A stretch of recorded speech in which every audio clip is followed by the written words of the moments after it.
Assalamu alaikum, beautiful people. Hope you guys are doing well, having a great time, and I hope you guys are learning new skills, new things, and having a good time at your home in this lockdown. And I hope we all get out of this situation real quick. So, in this video, we are having a new opportunity, and this opportunity is from England, and this is a Rhodes Scholarship from the University of Oxford. University of Oxford doesn't need any kind of introduction. It is one of the leading universities in the world, and no one can easily get admission. So obviously no one can easily get the scholarship from the University of Oxford or this Rhodes Scholarship. So we will just try, and I hope that you guys can get a scholarship, get a life changing opportunity. And this is one of the this is the dreams of most of the people, to getting admission in the University of Oxford. People cannot get admission in the University of Oxford, but if you follow each and everything perfectly well, you can definitely make your dreams come true. So let's just start this video. As you can see, Rhodes Scholarship is now accepting applicants at the University of Oxford for the courses of Masters and PhD. So this is a full-time postgraduate scholarship in UK. Almost each and every field is available, and the application will cover all the expense of the participant. There is no application fees. So Rhodes is completely free scholarship, and let's dig into the details about this scholarship. It's in UK, University of Oxford. Numbers of scholarships are limited, which is 100, fully funded, and it is for postgraduate.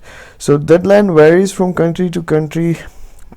Let's go deep down and see what details. So these are the number of the scholarships offered from every country. From Australia, they are looking for 9 applicants, or they are granting 9 scholarships for Australia, 11 for Canada. Same goes 5 from India, 2 for Israel, 1 for Malaysia, 1 for Pakistan, and 1 for Singapore, and the things goes on. United States can get 32 scholarships. So let's go deep down and see how we can apply, what is the application process, and what's the criteria. These are the all universities and college fees, the university application fees. These are the things which are covered by the scholarship. £15,144 per annum. So 1 economy class airfare ticket. Almost each and everything is covered, so you don't need to pay a single penny. Okay, these are the list of the departments which you can get admission into, and one of the top leading university, obviously giving fine education, and these are the departments you can check out. You can find the department you want to apply to, and if you found that, let's go for the more details about this eligibility criteria. Let's check it out. The board is the scholarship and definite eligibility criteria. Okay, we will check out this criteria. It's not that hard. They are looking for simple things, and that's it. You must have completed your bachelor's degree. You can select your country right here and see what details they want. There is country specific requirements, so you have to select your country before applying. We will get into this, don't worry. And let's just check out, the deadline is 31st of July. And how you're supposed to apply, you just need to click on this link right here. When you click upon this link, this page will open up. You don't need to go anywhere. First of all, I would want you to select your country so that you can find out the details about your country. And let's go down and see, for example, for this instance, let's select Saudi Arabia. Okay, so this is the information for candidates from Saudi Arabia. So you have to select your country and check out the details about for example, let's even if you kind of go back and see the open date, the closing date for Saudi Arabia is different, is 30 September 2020. So is, for example, you want to click on Pakistan right here. So when you click on this, these are the details, as you can see, 1st August. Okay, so application, this is, you can easily apply on this. And let's check out the details about this particular as you can see, Pakistan right here, Saudi Arabia right here. These are the country specific requirements defined by the authorities. Nationality, obviously Pakistani citizen. Educational history, they are simply, you don't need to worry about this. They are looking for 16 years of education. You have to have the degree or the transcript on October 2020. You must meet either below criteria. Okay, this is the date of birth they want from you, born after 1st October 1996 and before 1st October 2002. So if you meet this criteria, you are able to apply. But they also have you must have not reached your 27th birthday, have been born after 1st October 1993, and you have meet or will meet the requirement for completion of your first degree. So these are the details, and let's go down. I will be explaining some sort of those things which you might get confused into. You can easily apply through this link, which I will explain. And these are the conditions, the criteria, the documents they need: your birth certificate, valid Nadra, CNIC, and things like that. And these are all the things they need. English proficiency, obviously they want. Okay, so these are all the things. I would recommend you to read all this, but I will just go through the application process and explain those points from which you can get stuck into. So same goes for Saudi Arabia, and the things might get changed a little bit from country to country. So you know your country very well than me. You have to select your country and check out the details about this your country specific requirements. So if we talk about the English proficiency, obviously we are talking about the world top leading university, so they have a sort of criteria which you need to fulfill. And so same goes with your GPA, same for the English language proficiency. So if you are living in a country in which English is the normal spoken language, or your mother tongue is English, you don't need to provide any kind of test results. But if that's not the case, you have to provide the test results. These are the minimum score requirements for the University of Oxford and for this particular scholarship, so which you need to conformly fulfill. So after doing that, let's kind of start the application process. You simply need to click upon right here, yes, apply now. When you click on apply now, this page will open up right in front of you.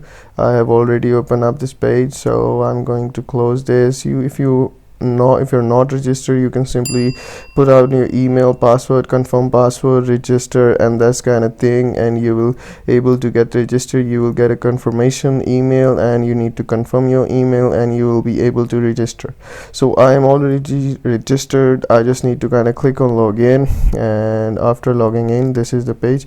Okay, this will not be the page which will come in front of you. To being honest, you need to kind of accept their terms and condition.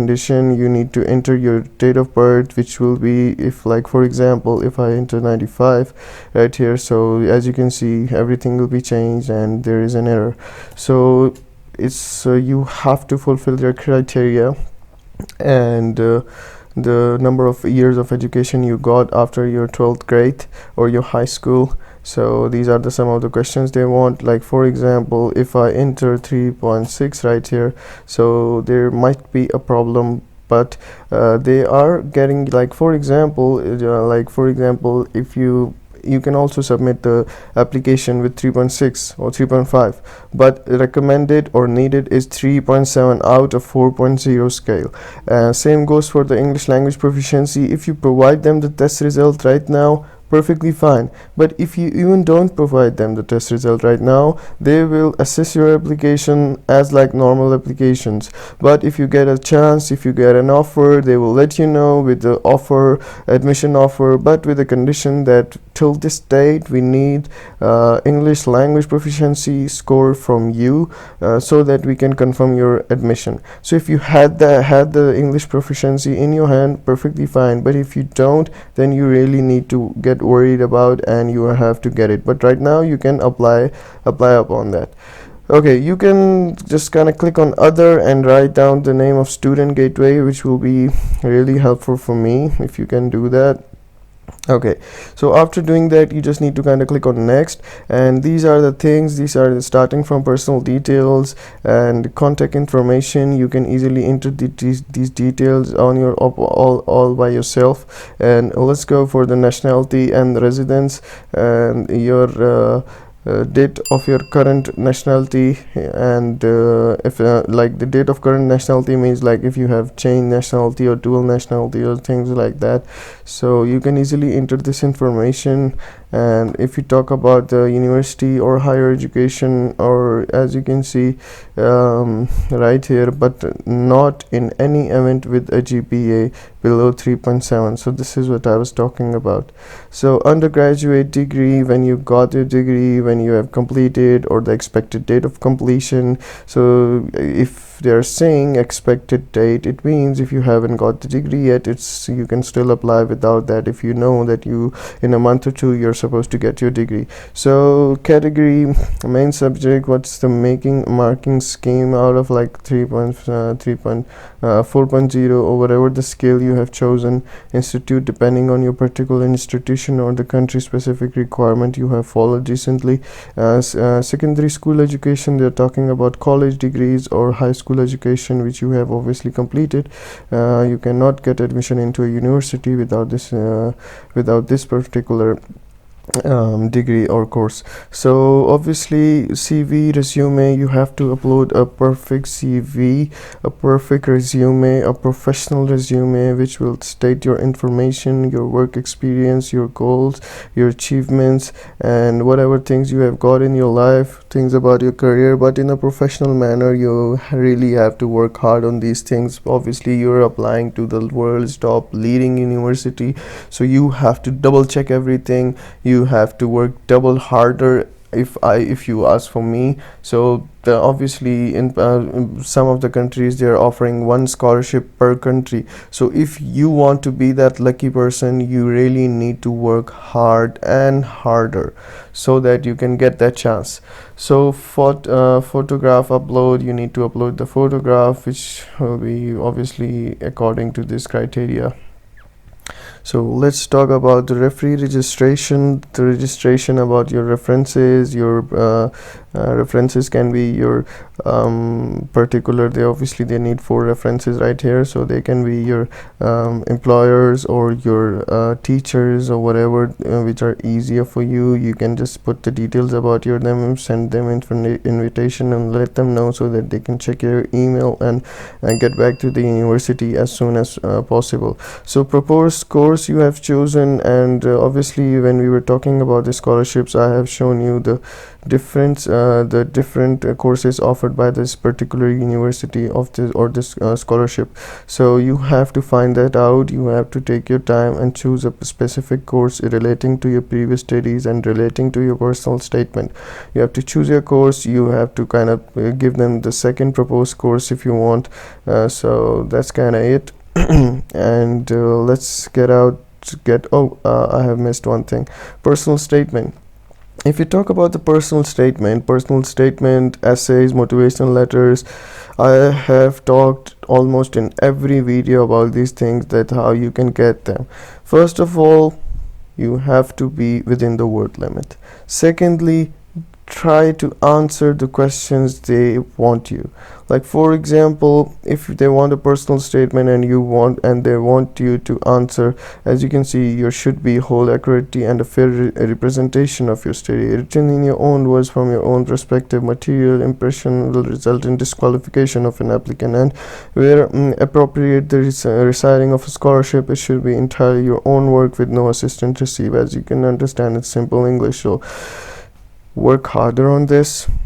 You can search, you can use Google, but you're not supposed to copy anything. They are talking about you, yourself, your story, your achievements, your motivation, your hardships, how this scholarship will impact you, how this will impact your life, how this will impact your background, how this will impact your future. Like these are all the things they want. They are looking for a sincere and a deserving student. This is the option when they like kind of let you give you everything in your your hand, and like they want you to decide whether you want this scholarship or not. So these are, with the magics of words, you can get scholarships. I have done it personally.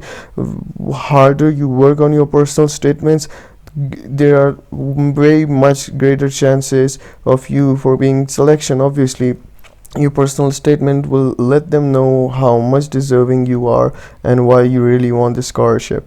So these are the things, and this is the outreach of highest level of education completed by parent or guardian. These are the some information about your personal life or personal families or things like that. You're supposed to answer them honestly. You're not supposed to lie. So keep all these things in your mind. So these are the final confirmation, final application notes and things like that. So take it on, take your time. The deadline is very far, so please try to work hard. Don't stress yourself. You don't need to complete this application in a single day. Take your time, make everything clear to yourself. If it's about application process, you can see this video again and again. And one another thing which I would say, like personal statements, motivational letters, these are the options they give you so that you can decide your own future, that you want the scholarship or not. It's simple. So that's it. Thank you so much for watching. Kindly like, share, subscribe, and have a good day. Best of luck.